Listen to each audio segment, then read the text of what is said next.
challenges and opportunities in cruise. With many major cruise brands reaching full fleet deployment, the cruise industry is back after its long pause and regaining its momentum. Working to recover from the effects of the pandemic, cruising, however, faces new challenges ranging from solution to create a sustainable future to the difficulties of staffing and onboarding to support its rapid growth.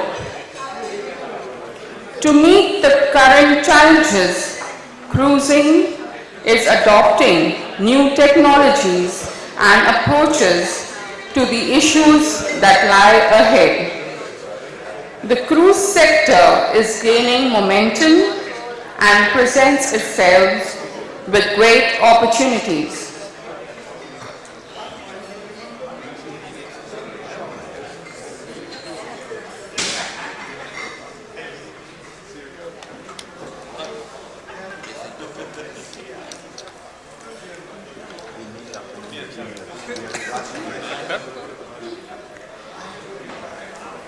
I now request Mr. Jürgen Behlum, President and CEO, Waterways Leisure Tourism Private Limited, Cordelia Cruises, to deliver the prelude and set the stage for the panel discussion.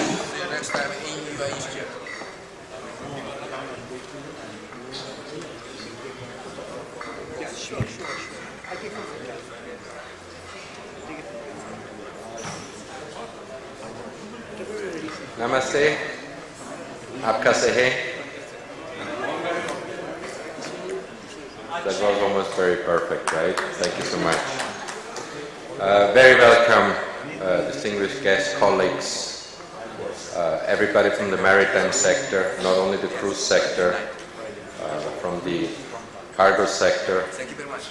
I'd like to welcome you all on behalf of the cruise industry, the Marex Global Shipmanning and Training Summit, creating such a wonderful platform, giving us the opportunity to bring all the key players in this wonderful segment of cruising together on one platform to allow us to address, to debate, to speak, to raise our concerns and talk about great opportunities what the future has to bring in this very wonderful sector where India indeed is one of the largest contributors to the success of the world global shipping in terms of cruise and the maritime sector as well as the cargo sector globally. I think it was only a matter of time that we have our own cruise company here in India, having the second or third largest coastline in the world. I think it's also very important to notice today the industry of cruising itself is not actually that old. We are about 70, 75 years really old. In the old stage it was transportation. But I think what is the most astonishing thing is today, I can very proudly say 30 to 40% of all Indians are the key success that this beautiful business is flourishing because of you, of all the training and the crewing of this beautiful country with the talent acquisition to provide in this amazing business. So again, going back, I would say currently we are about 420 cruise liners. 30% of all the total crew globally are provided, trained, all the expertise, the friendliness are coming from India. So we are absolutely happy to be here in this event, but most importantly for me, I have this great opportunity to see a lot of friends. Very especially I'm proud of to meet and mingle with my peers in this industry.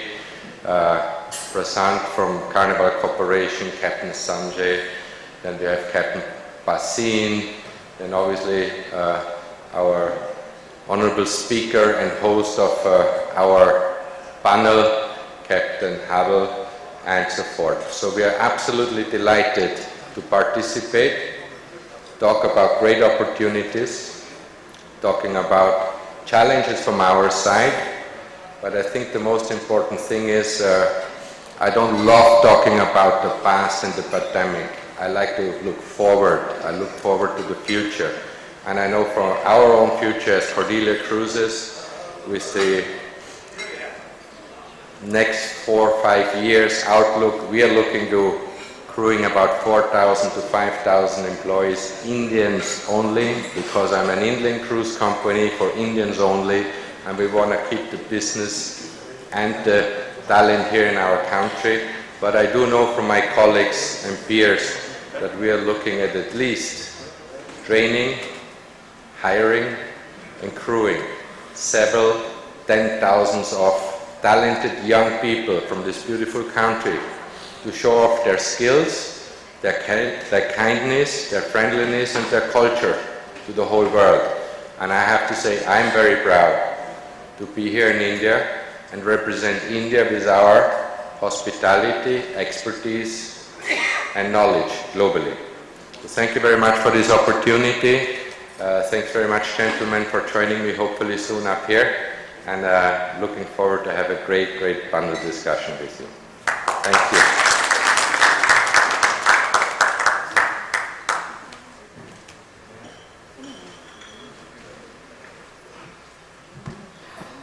Now I call upon the panelist, Mr. Prasad Hariharan, Managing Director, Carnival Support Services, India Private Limited. Captain M.P. Basin, Managing Director, MSC Crewing Services and Secretary General, CMMI. Captain Sanjay Kushwaha, General Manager, BSM Cruise Services, Bernard Schulte, Ship Management India Private Limited. Captain Dr. Ashutosh Apankar, Captain Superintendent, Principal Training Ship Rahman, and Captain Shiv Halve, the moderator.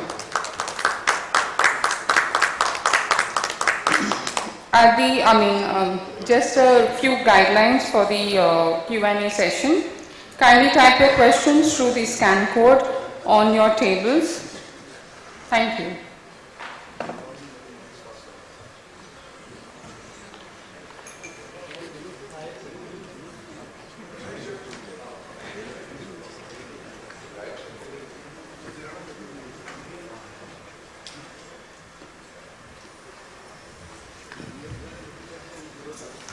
Good afternoon, everyone. Welcome to this exciting afternoon. And for the organizers, I must say that you have provided an excellent lunch, and it's very visible as to what happens when you provide an excellent lunch. People are still out there. Never mind, but we must honor the time, and as you can see, the clock is winding down. And we have exactly 40 minutes to finish whatever we want to achieve. Till about 10 years ago, many of us in this room had only read about the cruise, had heard about it. Some probably knew about it, but I think I fall in the category of heard about it. And I was personally, I couldn't imagine why would anybody, especially a seafarer, who got paid to go on board, would actually pay money to go on board a ship. I mean, that just thought was horrific for me. Let the landlubbers be excited about it. I would look at the picture and say, okay, very nice, thank you very much, but not for me. But over the last 10 years, the changes that we have seen, and one of the things that has changed is the implementation of the Maritime Labour Convention, where the cruise people working on cruise ships have now become traditional seafarers. That's what the definition of seafarer has made them. Before that, I don't think we considered them as seafarers. I don't think many of them considered themselves as seafarers. They probably considered themselves as hospitality workers or something like that. So I did a bit of homework, and I found that, we have, in the morning, earlier session, we had representatives from companies which were having 500 ships under management, 700 ships under management, and we are in awe of such companies. But can you imagine that those who have 500 ships under management, today these ships have no more than 20, 22 people on board, the normal crew. So he would have 10,000 people with 500 ships on board. I'm not talking about the pool could well be double or a little more than that. Now we talk about cruise ships. Among the larger cruise ships in the world have a crew of 2,000 or more. 2,000 crew members on one ship. So if we have representative of Carnival here, Carnival Cruises Corporation, Carnival Corporation. He corrected me to it. I got it right finally. He probably has, I think, 50 or 60 ships totally under, little more than that, 75 maybe, something like that. And the numbers are just berserk. We don't even know we don't even have an idea of how these numbers are. I was also looking at the website of Container Lines International Association, who reckon that over the next 5 years, there are going to be on an average of 20 cruise ships delivered from the yard, and globally they will require 73,000 new people every year in this sector. No wonder it is called an industry, because we cannot imagine numbers like that on the normal cargo ships. So with such numbers come challenges which we even on the cargo ships we face those challenges, but they are minuscule. You know, they are one here, one off there. आज मुझे e-migrate करने नहीं दिया, मेरा एक लड़का फंस गया दिल्ली एयरपोर्ट पे, is the normal complaint or something we hear. But now you multiply that by 1,000 and you know, suddenly it's not a one-man problem, it's a huge problem. So the challenges that we face are similar but in a way different too. So we will move on quickly, essentially 35 minutes left. So we will move on quickly, and I would ask, when we have such large numbers on board, and Indians form, as Jürgen pointed out, about 30% or 40% probably of this number, there would probably be certain problems with cultural related issues, because you will have an Indian, Indonesian, Filipino, Russian, Ukrainian, Romanian. I think I've run out of nationalities. That's one. And secondly, in the general cargo, the cargo sector, the movement, the career path is quite simple. You join as a trainee and then you go on to become master, chief engineer, whatever else it can be. But in the cruise sector, you actually have migration from shore to ship, because it's the hospitality sector that we are. So the number of women who can actually migrate into the cruise sector is significantly larger, because they don't have to enter at the base level. So Captain Bhasin, since you are the representative of MSC Cruises here, what is your experience with these two primary issues of multicultural and gender related?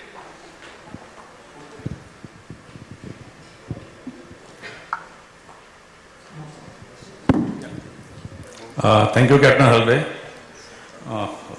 Excellent question, first of all, because when we talk about the cruise industry, the first thing about this cultural thing. So cultural thing is not only among the different nationalities. Look at us in India. Within India, we have a varied cultures, different states having different food habits, linguistic pronunciations, living habits, everything is different. And we are talking about, Captain Halve asked me about the cultural thing. Before we came here, we were just chatting and two of my panelists gave me some examples. I want to tell about that. If you ask a person, have you understood this? He will say like this. To ask another nationality, have you understood this? He will say, but there is a cultural difference for you. Within India, a person having an umbrella in West Bengal will use it for the sunlight or a rain. You go to Kerala, we'll use his umbrella to stop a bus or a taxi. That's the cultural difference. That's what we deal with. And what the companies do, we all are respectable companies here. All companies have this thing, culture sensitivity courses. We not only do company induction, we not only tell them about the company, what are the policies, what are the values, and how to treat the passenger. Remember, it is after all, a customer kind of a thing where the passenger is a guest. It is his second home when he comes on the cruise ship. He wants everything. Now, when you go to a hotel to stay, you want A to Z, everything there, delivered to you. Same thing is expected there. So culture thing, different nationality. We have more than 37 nationalities working among the 2,500 crew members on one ship. So we have these dedicated courses. It's a very good question actually. That is how, otherwise it's very difficult to make them understand. That's the part about cultural differences. I have another 3 minutes left. You asked about the gender. You asked about the gender thing. You see, you must have seen, all of you, lately in last few years, suddenly the gender diversity has picked up, especially on the cargo ships. But let's talk about the cruise ships. On cruise vessels, we always had females on board, always, going in numbers from India. But those numbers were very, very minute. On a whole, on a cruise vessel, the percentage of female crew members is less than 10%.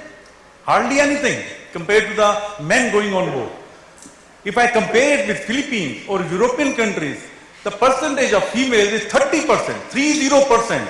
So there is a huge gap, huge way that we can go ahead.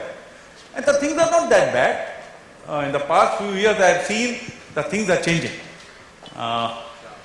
The stigma about India over here, that the female should not go out and should not work out, is slowly reducing. Then the career path of a female, because they get married and they have to look after the home, that was the concept which is slowly changing. Women are coming out. They are having a more retention in the cruise sector. It will take time, but I tell you now, you will see a sea change among the female seafarers coming on the cruise vessels. And of course on the cargo vessels. I also want to mention the different cultural things within the India. When there's a gender thing, you see some states like northeastern states, their females come very happily to the cruise industry. Some of them will come their families. They have that culture. So all the cruise companies have most of the females coming from northeast. But now it is picking up in other states because the awareness is going on and things are rising. The gender diversity is rising. Even our Prime Minister has said he wants to increase the female. Our Honorable Shipping Minister has said they want to increase the female seafarer. First time in the National Maritime Day, the women in maritime was celebrated. First time in 2023. So that speaks for the government cooperation and government support also to us. There is a long way, but it is coming. That's it from my side, Captain Halve. Thank you. Thank you very much, Captain Vasim, and we will come back to you again. While I did mention about the challenges faced by the normal cargo sector with regard to movement of people and certain technological barriers at times that do come into play. With such large volumes being moved to embark, disembark on board, and the challenges of induction, what would your comments be, Mr. Prasad, with regard to these, the employment opportunity challenges and movement of seafarers? Because when we do a crew change on the cargo ships, it's usually half a dozen people going up and down. For you, it's probably half a dozen move from one cabin only, let alone from the ship. So can you say a few things about that? Thanks. Yeah, thank you very much for the question. So yes, the volumes on cruise ships is very large. So our typical crew changes would be about 50, 60 people moving into the ships, signing on and signing off at one time. So it is purely logistics. I don't think once you get used to it, it's that big a challenge. It's more like a supply chain management problem. You have to have enough people, and then there are very clearly laid out processes But one of the key things, this just leads me to one of the big pillars of our industry is, and the requirement of our industry is mobility of seafarers. I think we still have a long way to go before our Indian seafarer workforce becomes as mobile. And I'm mainly suggesting that the requirement for visas for our Indian seafarers is an impediment now, especially with very long waiting periods for getting visas. So that's something which does act as a constraint for our industry. Okay. But moving on to opportunities, you mentioned about like no such big volumes. We were just having a chat before we came onto this panel. So a normal container tanker ship will have about 20, 22 people. And that's the employment opportunity on that particular ship. Whereas one cruise ship will offer 1,800, 2,000 crew on board. Those are the number of positions. So the opportunities multiply many-fold. So I think there is a great opportunity for India. Like Jorgen said, we currently have about 30-35% of the Indian workforce working. I mean, the share of Indian seafarers on cruise ships is about 30-35%. Philippines is a little bit ahead of us. But I think with employability, we can improve the number of positions that Indians have on board these ships. And when I say employability, it means getting the right talent. We may not get ready-made talent from our sort of establishments in India. There is going to be a delta. We have recognized that there is going to be a delta between the talent that we source from hotels or other restaurants out here. But the best thing that we can do is to do pre-boarding training. Carnival has invested in pre-boarding training where a lot of our brands, I mean Carnival Corporation is 9 brands and many of our brands have invested in pre-boarding training, especially for chefs. So when we hire chefs, we actually send them across to a training course. That reduces the gap, the competency gap that we get. So just to give you a quick example, am I within time? 2 minutes? Another couple of minutes. Okay. So in a 5-star hotel like this one, if you have 1,000 guests, 1,500 guests in a party, it's usually a buffet. So you set up a buffet, you line up a buffet, everybody comes, and then later on you just keep refilling it. On board a ship, we have 5,500 passengers. You have a proper sit-down, pre-plated breakfast, lunch, dinner. So that's the difference in the scale. And we need people who are trained to meet up to that particular requirement. So pre-boarding training is a very important thing. And like I said, mobility of people.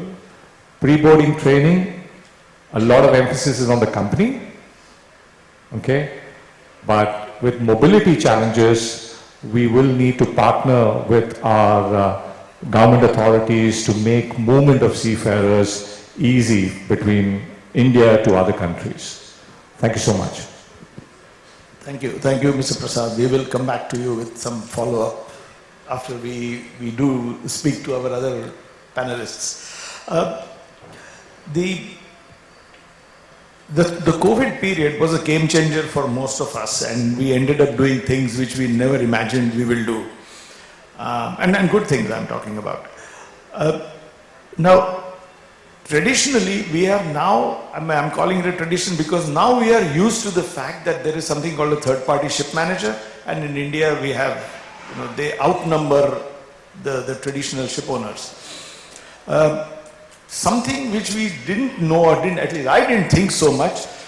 Here you see, for example, on the panel, we have Carnival Corporation, which is a wholly owned subsidiary of the Carnival Group or whatever you are, okay. Yeah, services. Okay, so you supply to your own brands. That's it. So it's a pipeline, or it's like a link or a DNA you share.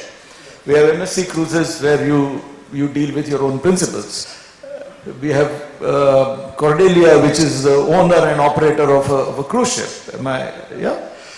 But we have now here Mr. Sanjay Kushwaha, who's from Bernard Schulte, which is a third-party ship manager. And you actually entered into the cruise ship, after COVID or more or less during COVID yeah? And you have now experience with providing crew to non-traditional cruise ship owners, am I right? Would you like to share your experience on that? Yeah, thank you. As Captain Harbe correctly put, COVID changed a lot of things for us. Bernard Schulte Ship Management, maybe everybody knows, we are into ship management since very long, very old. But we started doing third-party management of cruise ships only in 2018. And this BSM Cruise Services is fairly a new entity within the Schulte Group. And 2018, we were finding it difficult. We knew that there is a market for third-party management of cruise ships. And third-party management for cruise ships is not a very traditional thing, because traditionally big companies like Carnival or Royal Caribbean, they do their own in-house management because of the typicality of the business. They have their own product, they want to run their own product on their cruise ships, then they have within their own companies, they have different brands, and every brand has a different product, and they have the crew members and everything designed for that particular product. And there the third-party management was not very popular. There were some third-party managers, but not very popular, so to say. But we thought in 2018 that there might be an opportunity for us to go into third-party management. We started in 2018, and unfortunately in 2020, COVID struck. So there was something very interesting happening. That after the COVID, we in BSM Cruise Services, we grew almost more than 200% in our ship management. We had 4 ships before COVID. Now we do technical and crew management for cruise ships of 15 now, and more coming into our management. And this all happened, this expansion happened after COVID. Because of the simple reason that during the COVID time, cruise industry got very badly affected. Carnival Corporation itself laid down their more than 25% of the fleet. And a lot of these ships, they are half a billion dollar ships, but suddenly no business. They had to sell it off. Some ships went to the scrapyard. Some ships were bought by these cash buyers, or maybe some business owners, or these small cargo ship owners. They just bought it for future if they can get a better value. But suddenly when COVID, we dealt with the COVID and COVID was getting over, they saw an opportunity that they can actually run a business. So we saw a lot of companies, some companies who had actually gone bust during the COVID period, revived their own business, but they were bringing in these ships which were readily and very cheaply available in the market because they were already sold and out of the fleet of these big cruise lines. And that is where we came in. It was an opportunity for us, but a challenge also. Because these big cruise lines, they know that what product to make and who are their customers. But new cruise line operators who had the ships now, very cheaply available, they bought it. They don't know how to run the cruise lines. Sometimes they have the idea, but they need a support. And we pitched in as technical managers and crew managers for them. So even though our fleet was increasing, but we were constantly facing this challenge, because now the whole concept of running a cruise line is changing for the small operators. They are low cost. They want to sell more cost-effective pricing to the customers. They are very locally operated. They don't go on world cruises, maybe once in a while. So the concept of cruising for some companies is not changing, and we have to adapt to them. To give them the service, it is not like a traditional ship management. We have to adapt to their requirements. For example, in our fleet now, we have 6 expedition class ships. So they go to Arctic, Antarctic, and all the expeditions. Now the crew members which we hire are supposed to be trained to go in those areas. While some other ships we are managing, so once in a while they are doing world cruise, but mostly local areas. So different requirements are coming up, and we are trying to adapt to them, because we are providing service, so we have to be very flexible in our approach, and this is making things slightly difficult for us, but very challenging, and it's interesting also.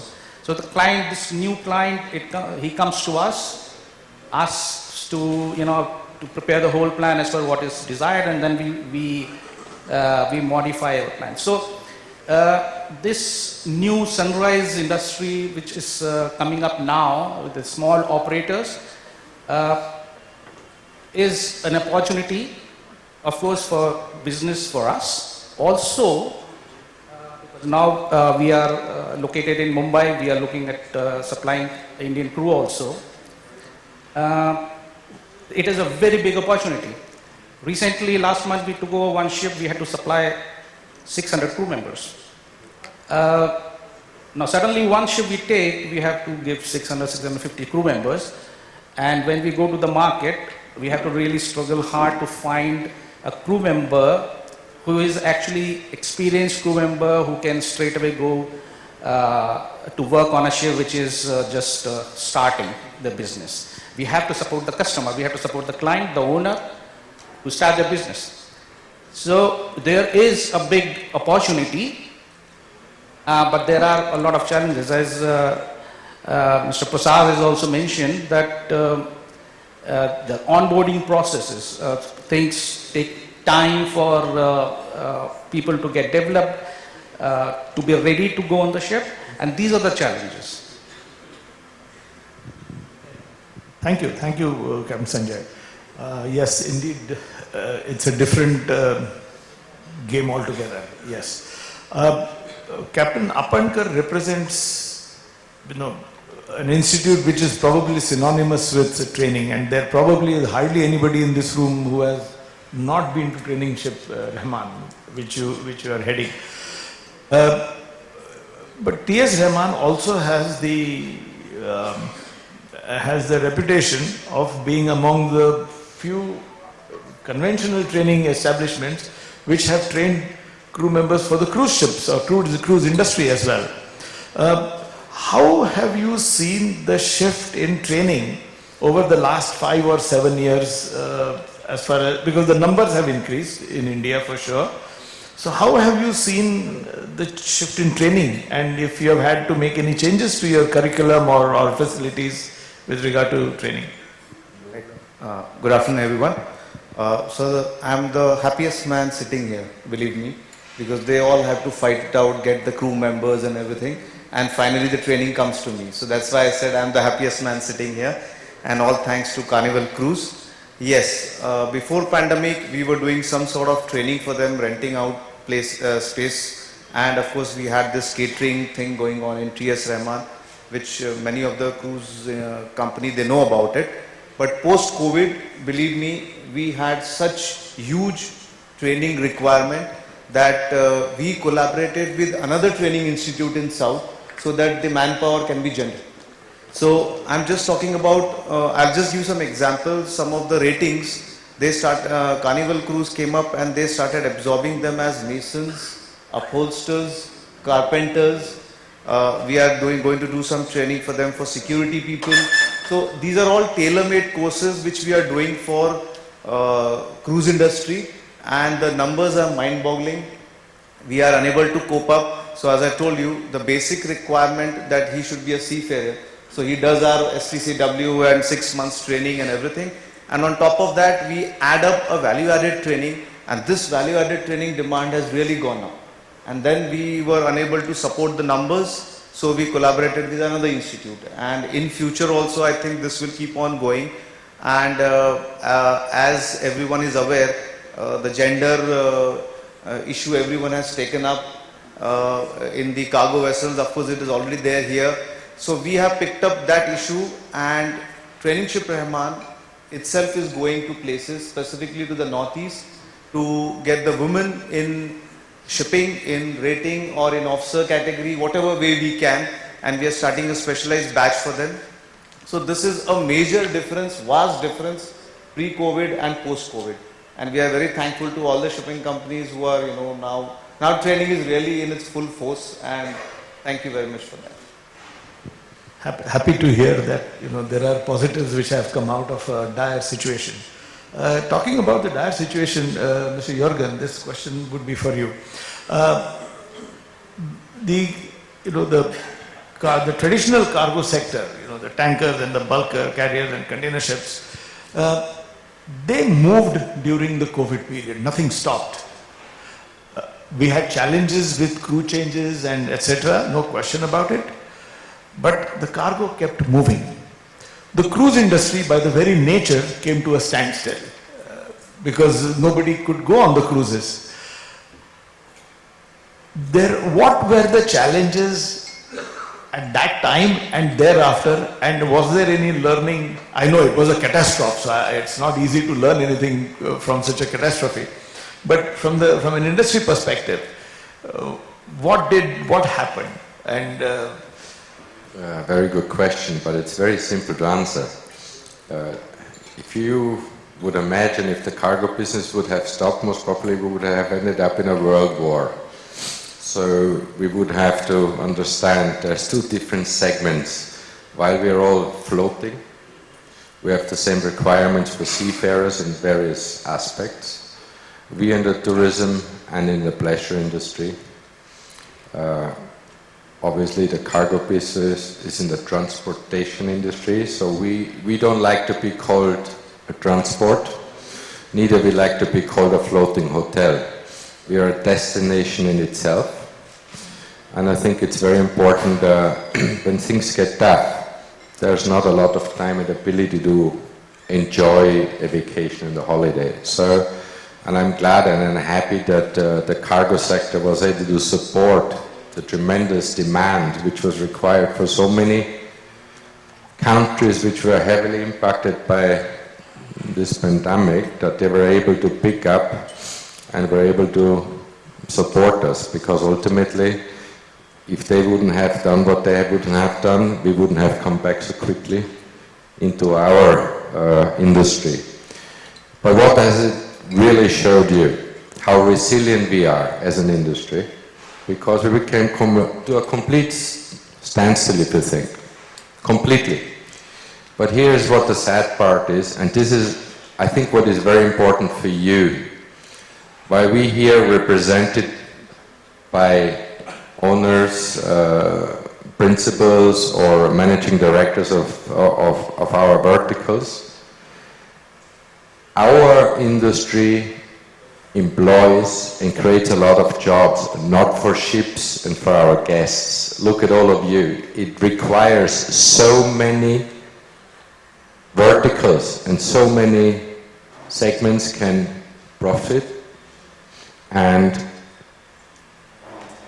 drive this business forward. If I think how many people we can impact and what is required to hire one seafarer is incredible. There's no industry like ours in that sense.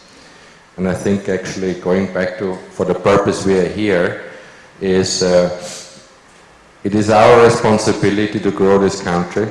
It's our responsibility to train our young people, develop them, making them responsible, give them opportunity, and it also requires a supplier, which we are, or opportunity in giving employment. So we actually have to join forces and hands to work through our opportunities and challenges to make this bigger and better, because what is coming is indeed a very good opportunity, but we do have a lot of challenges. And unfortunately, the way I see it is putting our youth and our talents on the ship. I find it very difficult because it's a huge cost in our industry, which is mainly the service industry, to be even having the financial stability to become a seafarer or actually join this opportunity. So we have to figure it out to make it much more accessible, develop human talent, and support our country, because remember, the amount of people who are working abroad, getting paid in dollars, all of that is coming back to our beautiful country here. So we are contributing heavily. And all of that culturally, we are presenting India, which again makes a lot of tourists coming to India. So the whole thing is a wheel. And the more ships are coming to India, the more demand will be on you, the more opportunity we have, and it can economically scale and grow together. I think that's very important. And if we keep that all in mind, selfishly thinking, I'm needing only crew members, that's not the case. We all have a part to play as corporations, operations, organizations to support this effort. And I wouldn't like to see any more than India continues and hopefully be the #1 crewing and supply force in this wonderful industry. Thank you. Thank you, Mr. Jorgen. The clock is ticking and we have 6 minutes left. And we have 2 gentlemen here who have a hard stop. So we will try to meet that. I have an open question to the panel. So obviously it's going to be a bit out of syllabus, if I may put. There is the issue of discipline on board cargo ships. Traditionally it's been there. You have 20 people, something happens sometimes. You have 2,000 people on board. And you have mixed nationalities, genders, of course, which is something now on cargo ships that is coming up. How does that get handled? I mean, I think you know my drift that I'm heading. How do you handle that? Because with 20 people we have a problem at times. With 2,000, how big is your problem? Anyone, please. Actually, your first question when you said, I spoke about in our induction program, all the companies, we have a peculiar nationality induction program. How does the other nationality behave? How does the other culture behave? Most of us must have heard, if there's a Filipinos going on board, so we used to have a special food for them in the cargo ship for Filipinos. Same thing goes here. So first of all, that is the first step to understand the other nationality, which is done during the induction. Then, what question you said, in case something goes wrong, definitely all of us have, companies have a dedicated rules, dedicated processes, that if something goes wrong, then the onboard management takes care of it. On cruise ship, it's not only the captain alone, there's a staff captain, there are other administrative officers, HR officers, and I must admit, it does happen. It is very likely to happen, and it does happen. But then there are systems there to control it also, in a very amicable way. Maybe the others can speak. I think I want to add something very simple to it. We are not a political driven organization. We are a disciplined, organized organization, and you might be surprised to hear what I'm going to tell you. Every cruise ship, with all their various nationalities, 30, 40, 50 different nationalities, they could be an example to every state and country government in the world, because I can assure you, every cruise ship works better together than the United Nations. I can completely endorse what Jorgen said. It's a very large community on board. Everybody knows the rules and regulations. We do have breaches of the code of conduct, but there are again very clear procedures on how to manage it. And you'll be very surprised how 40, 50 nationalities work together for a common goal. Thank you. I can actually vouch for it, being a DOC holder for the ships, and I know how difficult it is to implement our SMS system on the ship, where we have more than 6, 7 concessionaires on the ship, including the DOC holder. So it is my DOC, my SMS, but I have to ensure that even a shop person on the ship follows the safety. But I can assure you, as Jürgen has said, and Mr. Prasad also, that we have found a system. We find a system where there is a synergy between them, and we implement our safety standards on the ship. Thank you. One more, I have a question. On the cargo ships again, there is always this pressure of shorter tenures on board, people not wanting to serve long periods. There generally is a grumbling, I won't use the word complaint, but an observation that, oh, the younger generation doesn't want to stay out to sea very long. And mind you, all this is coming from guys who have already settled ashore, which I think is totally wrong. But anyway, how do you see, and since in your industry, the migration is from the service sector here to on board, so there's already a path for them. How do you see, for want of a better word, the shelf life? I mean, no disrespect meant, but how do you see that in your sector? Do you have people with, like there are many people here with the 25 years at sea. Do you have that? Or, yeah, anybody can answer, please feel free.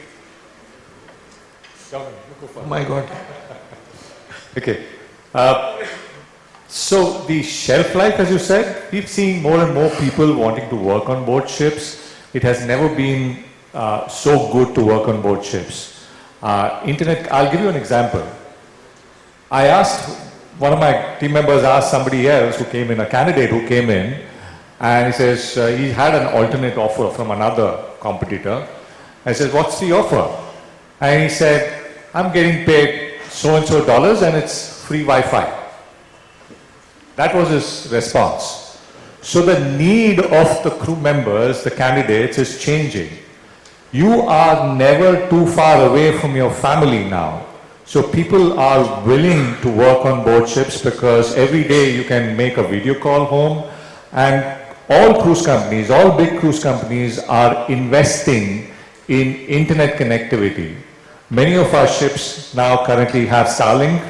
Earlier it used to be Inmarsat and all those things, but it's more and more, and crew get a lot of things on the internet free, and some of it, you can't obviously watch movies and everything without paying for it, streaming, but companies are investing and people are happy to stay on board.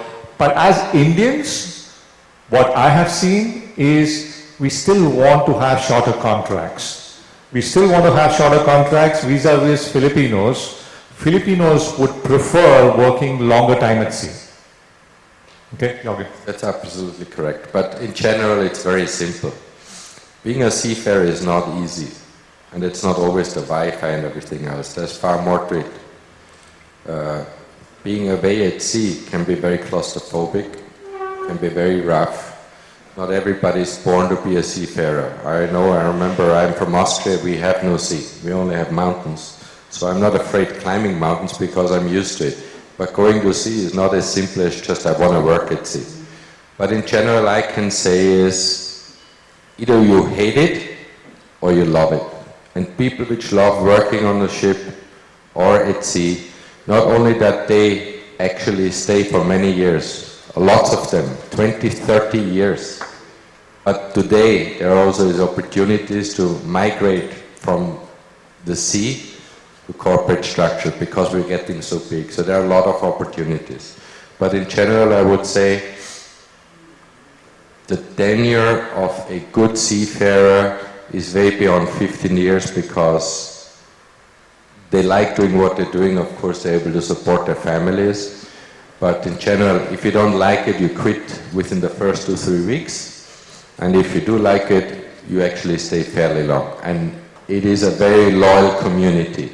They might change companies, but once you're in the sea and you fall in love with it, I would say they do stay 15, 20, 25 years. Okay. We have now the time's up, the red notice has come up. Are there any questions?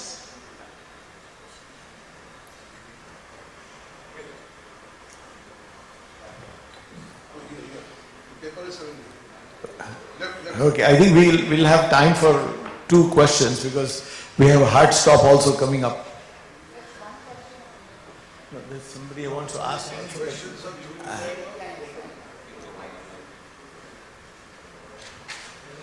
Okay, I'll read out this question. This is from Captain Dayal.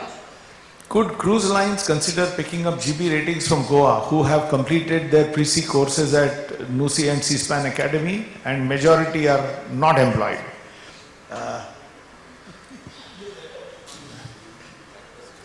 So we are already hiring people with GP ratings. One of the key requirements for cruise ships is proficiency in English. Because we are dealing with multinationals on board, the language of communication on board is English. And we do get a lot of applications from people who have done GP rating courses. In fact, Captain Apankar just mentioned, we have been identifying people who have done GP rating courses and getting them to do a good trade. You know, we found it a big problem getting carpenters with good English-speaking skills. So what we did was we partnered with T.S. Rahman. We identified people who could speak good English and trained them in carpentry. Now, you're not going to make big carpentry items out there. So you just need basic knowledge of how to mend things. And we were very successful. Similarly for masons, Captain did a great job, that particular thing. We were struggling, 15 people at one go, you get carpenters. Wow, that was excellent. Thank you so much. You want to add something? And to answer sir's question again, yes, GP ratings are coming up. The requirement is English and the additional training which we are imparting. So once they are, the competency level goes up, it's an ocean open for them and they can go to any cruise companies. So yes, they are picking up GP ratings and we are training them. I think that answers. We have time for one question from Captain Bhugia. Yes. Am I audible?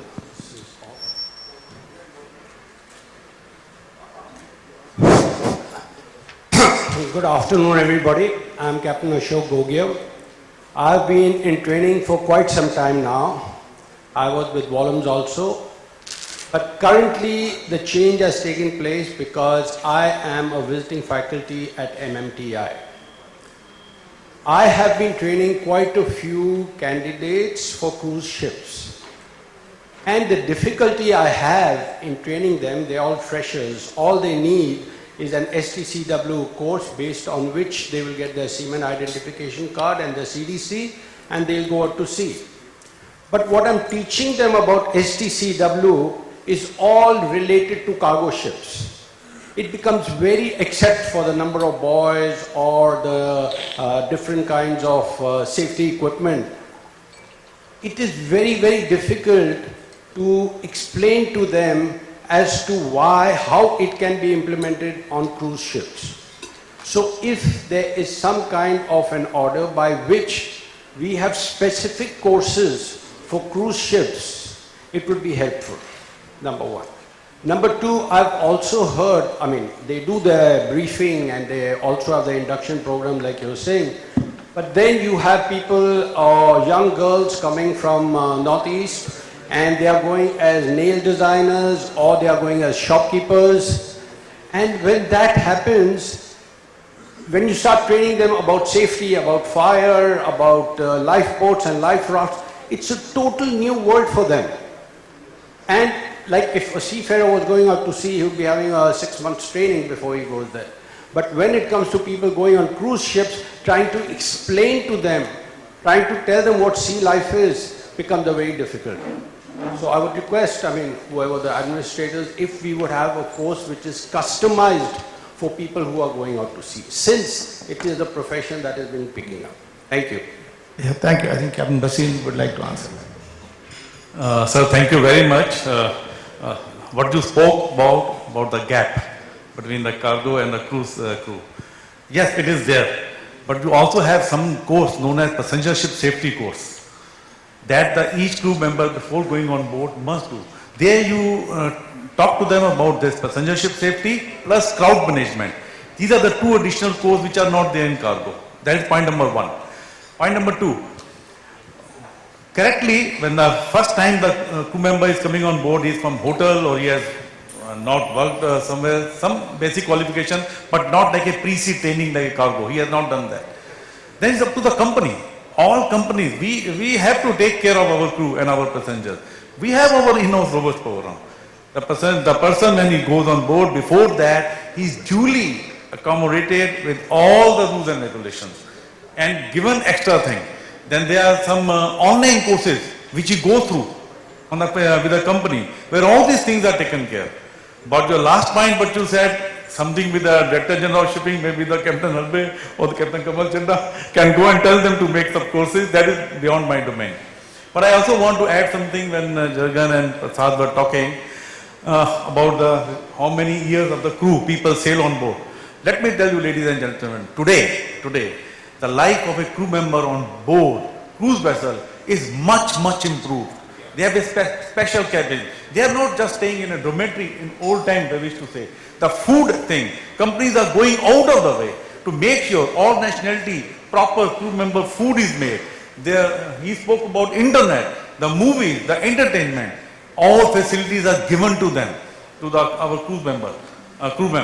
So that retention rate is slowly increasing. It was not there much before, but now it is slowly increasing. I just wanted to add that particular point. The life on board for a crew member is much improved now. Right?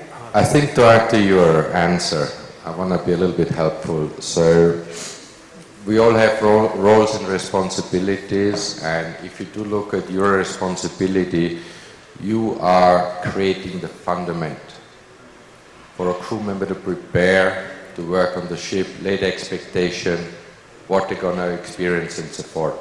But because cruise business is so big, a crew member on the ship actually does 5 to 6 trainings while working on the ship every week.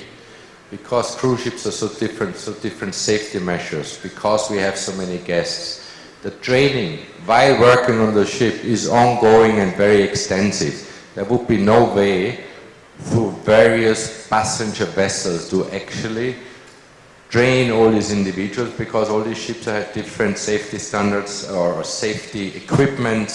Some of them have very modern ones, some have very old ones. So it is, your requirement is to lay the fundament with the overall requirement and the basic training, so we can hire them and continue with the training. And Mr. Jurgen, I haven't sailed on a cruise ship, but what I have heard is that on the larger cruise ships, at least you have a safety department, not just like how we have on the cargo ships. No, the cargo ship, you have a chief officer who is a safety officer. That poor guy is stuck left out like a sore thumb. All cruise ship have that. So you have all the basics, because it's very heavily specifically provided to do that job. Obviously. So, which is a bit different than cargo ship. I think we are way up above time, and we have 2 panelists who have threatened to walk out. So we have to call it a day for now. But thank you very much, gentlemen, for a very interesting and invigorating dialogue after a sumptuous lunch. You may have noticed I did drop a couple of hints that I have never been on a cruise ship, etc., etc. But these are very astute businessmen. None of them offered me anything.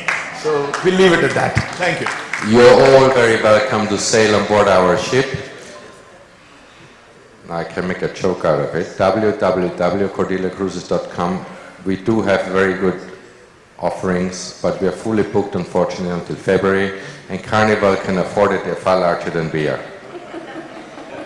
You are very welcome. We'll make place for you.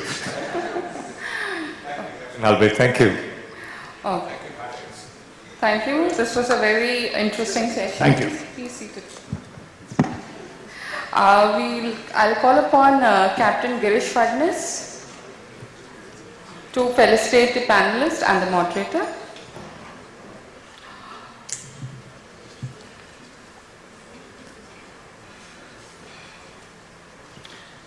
Mr. Jürgen Belon.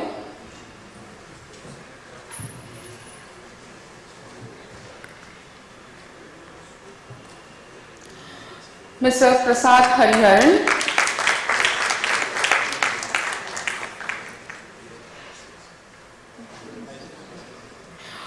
Captain M.P. Basim.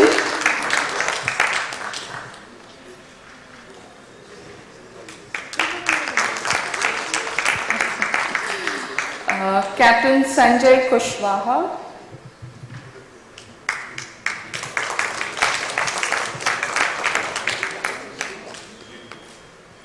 Captain Dr. Ashutosh Pankar.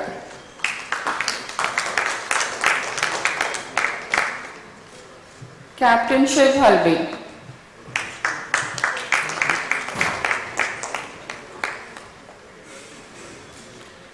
I request all the panelists to please come forward for a group photograph.